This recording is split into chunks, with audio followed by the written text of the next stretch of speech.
Welcome to Ann Arbor Democracy, a place for conversation about how our local leaders are elected and how political decisions are made, what this looked like in the past and what it looks like now. This project aims to explore the recent history and current reality of Ann Arbor democracy.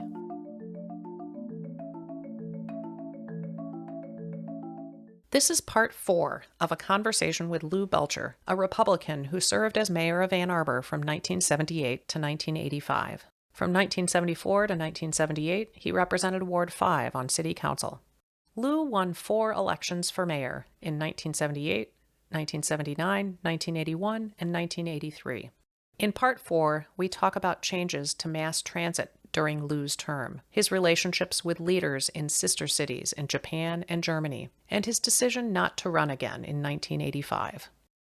You've given me a few examples of issues that were brought to you by residents, issues that were brought to you by others, that you were able to just be a helper to move forward. Can you think of any examples of issues that maybe you came up with, or somebody planted the idea in your head and you ran with it? Yeah, changed the whole bus system. Really? Yeah. How'd you do that? Well, I just did. Well, I think at this point, the AATA is something separate. The city had direct control over the busing system. No How did you change it then? money. Well, okay, what did you do? I just took it away from them. I said, if you guys don't shape up, did you ever hear of dial-a-ride?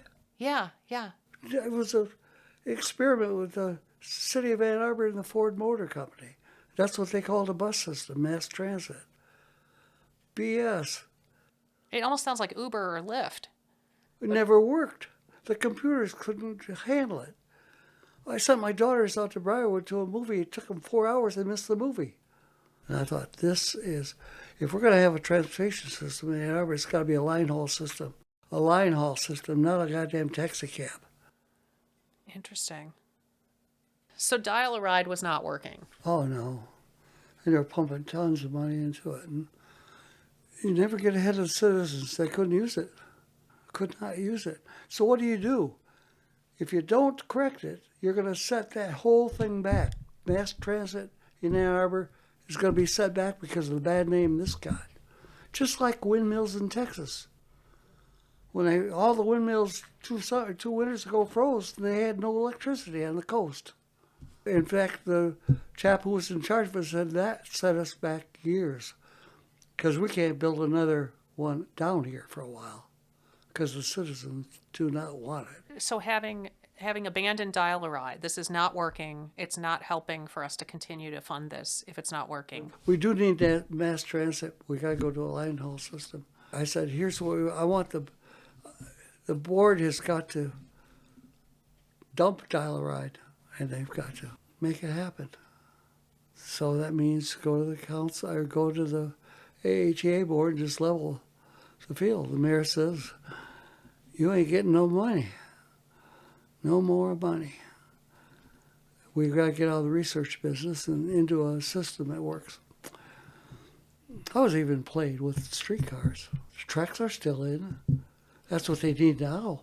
They do. I would take downtown right now and mark it all off and leave the corridors to the parking structures only.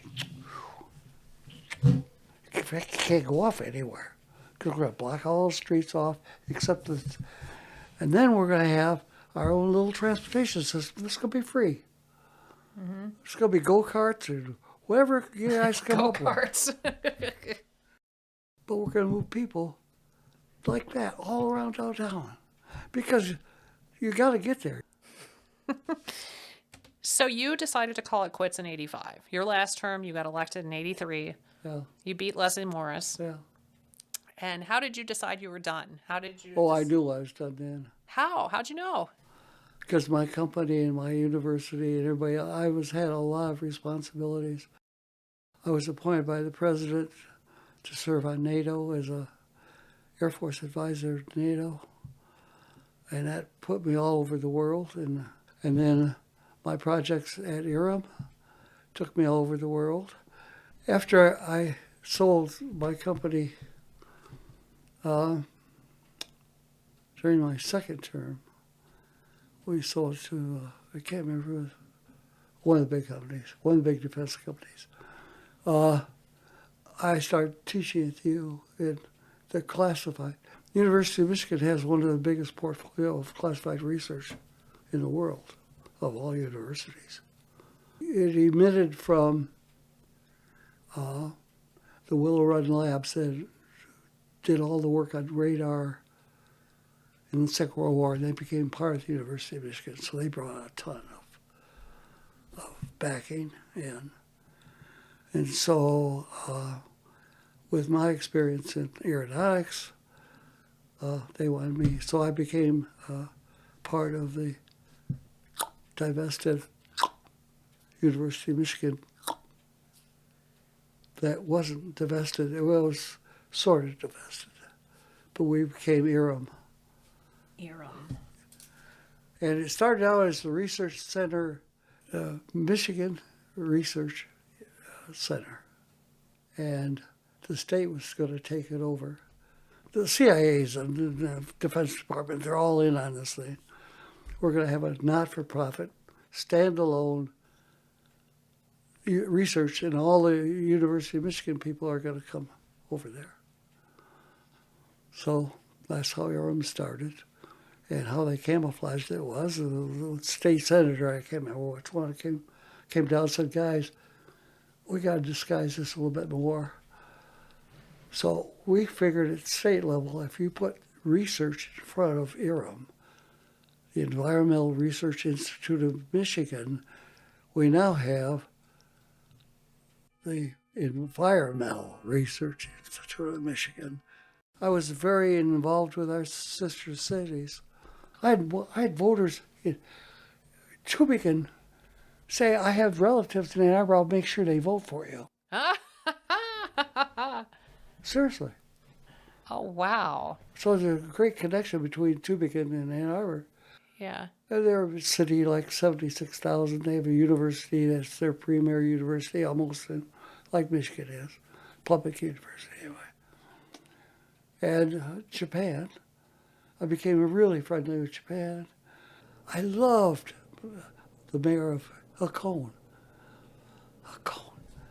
He's an old man, Mayor E. But his great-great-grandfather was the prime minister who got assassinated for opening trade with the West. Wow. Yes. And he and I became good friends. Good friends. I'd go to Japan on business for NATO and or for my company. I mean, we built secret stuff. So I'd go to Japan and help them. And Mary and I got to sit down with Mary so many times just to talk. Same with Germany, Tübingen.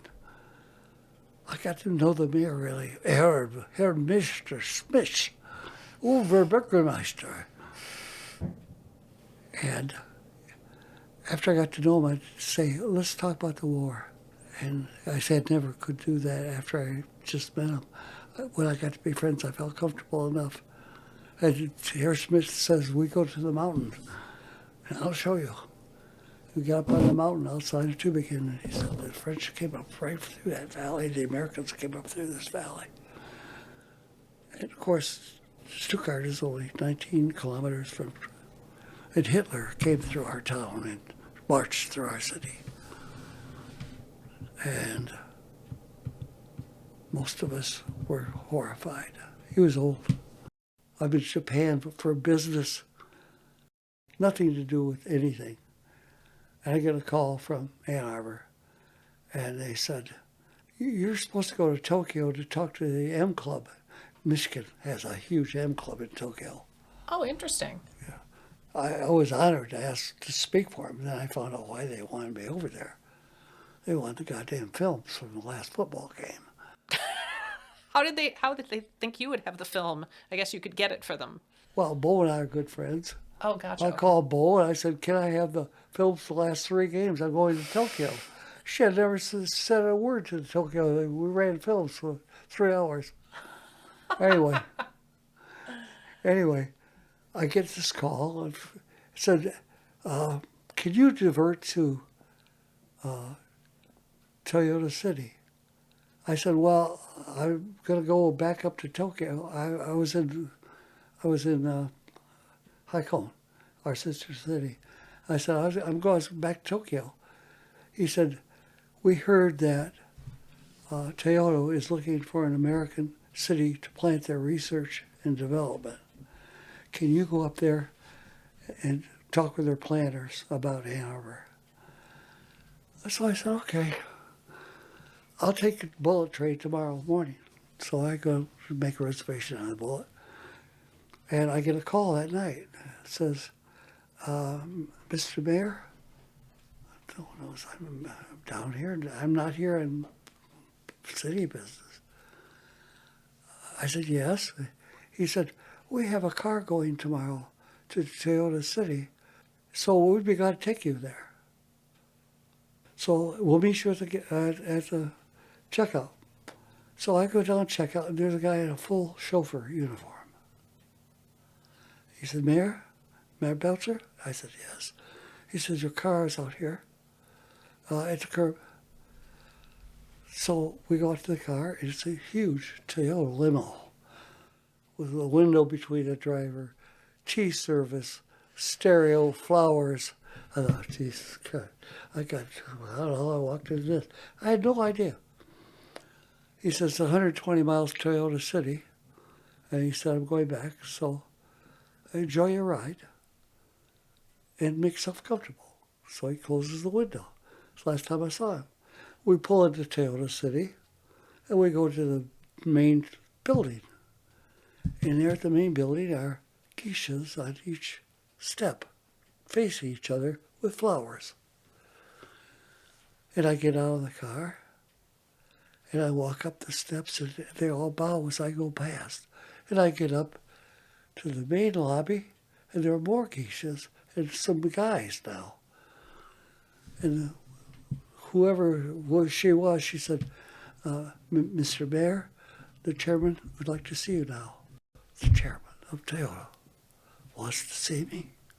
What the hell's going on? I mean, I had no idea what was going on. So she leads me to an elevator, and some of the gals come with us, and we go up to the chairman's office, huge. There's a very distinguished gentleman, white hair.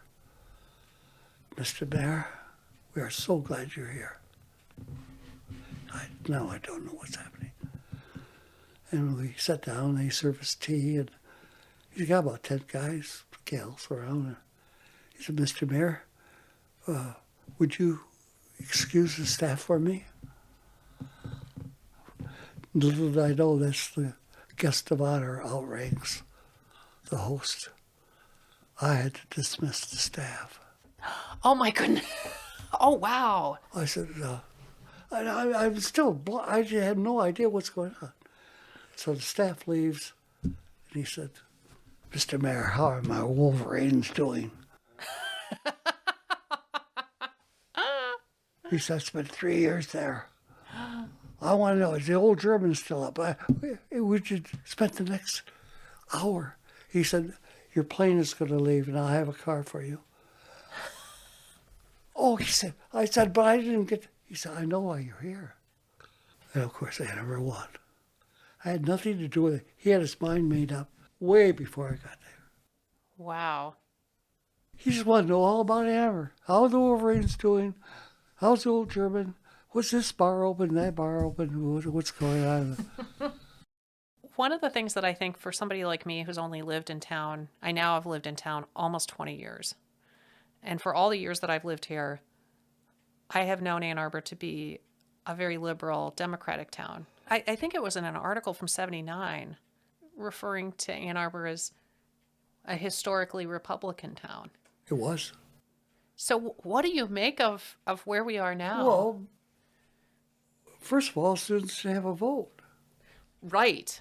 I know you mentioned that your grandfather is why you were a Republican, yeah. But how did you see being a Republican? What did that mean in the context of Ann Arbor? Like being an Ann Arbor Republican, did that mean something different than being a Republican somewhere else? No. No, but the Democrat Party was completely different. The Democratic Party was completely... No, so what did the Democratic Party represent? Well, they represent, at that time,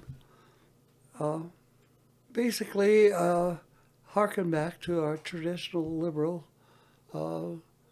citizens. Plus, there's no question that the faculty at the University of Michigan is quite liberal, except when you get to engine school, some of those. If you met somebody now who was thinking about getting involved in local politics, what kind? Absolutely. Do it? Absolutely. Set a time limit. I mean, if you got a problem with your outside work and family and everything else, set some time limits. This government was not supposed to be a full-time job. I'm looking at Congress now. It looks like a goddamn nursing home. It's something, isn't it? I mean, I'm 85, and I'm watching this guy. He's, 3 years younger than I am. Holy crap. Now I'm a squadron commander. I'm going back to squadron commander. Say, that son of a bitch is my senior officer. And he's going to guide me to Russian bombers, and he's going to let me shoot them down. This son of a bitch said, well, we can negotiate that. I'll talk with the head of the Russian Air Force. And no,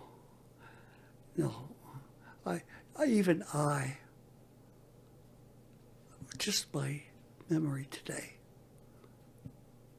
it's diminished. I've outlived everybody in my truck club, my hunting club, most of my squadron I flew with. They're all gone. I sometimes feel so alone. Do you have any regrets about our opportunities missed from the time that you were mayor or on council, or things that happened that you wish you had done differently? No, I really don't. I had probably the most idyllic life that I would have liked. I was appointed to the President's Commission on Local Affairs. I'd go to Washington, and the President would come in and brief 6 of us, and we'd brief him. I got to sit in the Oval Office all by myself, no one around, thinking, wow, it's okay. It's okay. So I got that experience. I got the experience of being a squadron commander and watching my troops, of knowing that for a while we were the defenders. I got to start 3 companies. I got to meet a lot of people. I got assigned NATO. I was all over the world. Even from my city. What's the biggest difference you've observed between what Ann Arbor was like when you were serving and what Ann Arbor is like now? How do you think it's changed the most? Well, Ann Arbor then was kind of a little community still, even though it was growing. And a lot of people knew everybody. You had loyalty to restaurants and so forth. I mean, we argued all night long one night, 7 to 7. 7 at night, 7 in the morning. Oh my gosh, that doesn't sound pleasant. It wasn't. But it was a big deal. Well, yeah, if it's a big deal, it warrants discussion. A big deal. We had to recess a few times and blah, blah. What's your favorite thing about Ann Arbor? My favorite thing is just the people. The eclectic population from here to here. So I've done all the things in my life that I really like to do. Fly, fight, okay, they didn't come. Business, engineering, how do you do this better, blah, blah, blah. People, I love people, just love people. I do. I do too. I get along with, you give me enough time, I'll get along with about anybody. I thank you for talking to me today. I learned a lot. This has been a great conversation.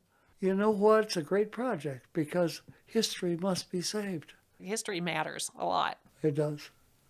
It does matter. Thank you. As a Republican mayor, Lou earned support from surprising places. In 1981, the Michigan Daily endorsed Lou over Democratic challenger Bob Faber. Lou Belcher's impact on Ann Arbor is still visible today.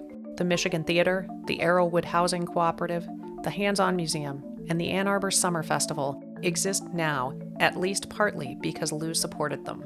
During his term as mayor, Democrats, Republicans, and student activists regularly disagreed about the best strategies to achieve community goals in the city. Candidates and elected representatives offered a range of perspectives on behalf of a diversity of local stakeholders.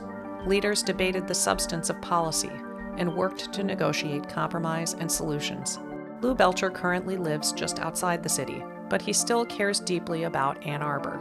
Like and subscribe if you'd like to be alerted to more content like this.